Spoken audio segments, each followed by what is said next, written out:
Hi, today I'll be providing an update on the performance of cheek pieces, one of the horse racing tipping services I've been monitoring since the start of the year. I've been recording the results for their tips based upon the prices available at the time they send out the selections, which is normally the evening before racing, and also based upon best odds guarantee prices available at 8 o'clock the following morning. I won't go into the details of the actual service, as I covered that in a previous video on cheek pieces, but if you've not seen that one, I'll leave a link to it in the description below.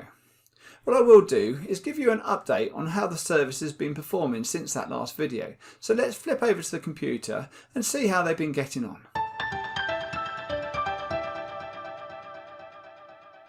Here we are in the spreadsheet where I record the results. Hopefully if you see my recent updates on other tipsters, it's getting familiar to you and all the columns start to make sense now. My previous update was at the end of January, where they've made a good start to the year with 27.75 points profit based on evening prices and 23.75 points based on best odds guaranteed. Things have been a bit up and down since then. They reached a high on the 20th of February where a 9-2 win for Remastered took them up to 44 points profit. They struggled for winners for a while after that, and February ended with 36 points profit on evening prices and a tad below 30 points based on best odds guaranteed. March started well with the winner, Miss Amelia, and jumped back up to 39 points profit heading into Cheltenham. It wasn't the best of festivals for the service, with winners hard to find on the first 3 days, but members were rewarded on the final day, with Manila Indo winning the Gold Cup and Galopin de Champs providing a winning finish to the 4 days.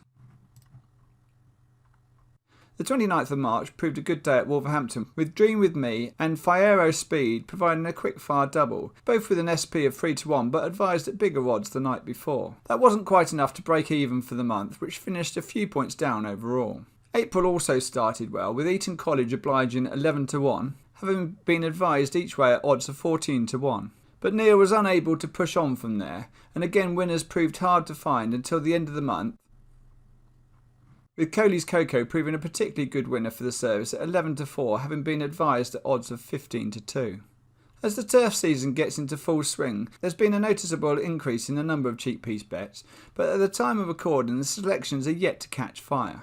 So let's take a look and see how that appears on a chart. So this is where we stood when I last updated the results. And they continued to profit, going up to the 44 points that we saw on the spreadsheet. But since then, the trend has generally been down. Although there has been good periods where profits increased from 20 points up to 40 points. And the chart depicts well the difference between taking the evening prices and how they've outperformed taking best odds guarantee prices the following morning. So of 204 bets recorded so far this year, there's been 44 winning bets, so that takes into account each way selections, which is a 21.6% success rate.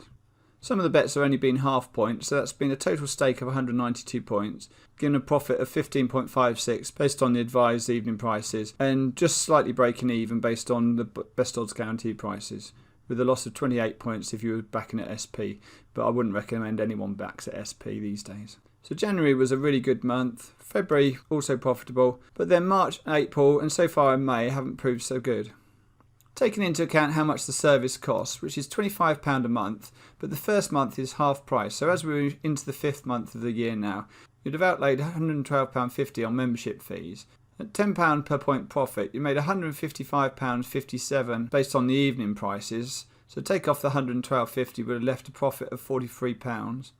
And at £20 per point, there would have been a profit of £311.13, taking off the £112.50, would have left with just shy of £200 profit. So I think it's fair to say it has been a disappointing last few months, but looking at the chart you can see how the service can turn things around very quickly. And as I mentioned with other services, it's difficult to know when to jump in. You don't want to be signing up when a service has just hit its profitable period. So there's a good case to argue that as we enter the summer months and there's more selections, now could be a good time to sign up. I'll be continuing to monitor cheek pieces and the other tipping services that have been sending me their selections, so make sure you subscribe to the channel and click the bell to get notified as and when I upload new videos.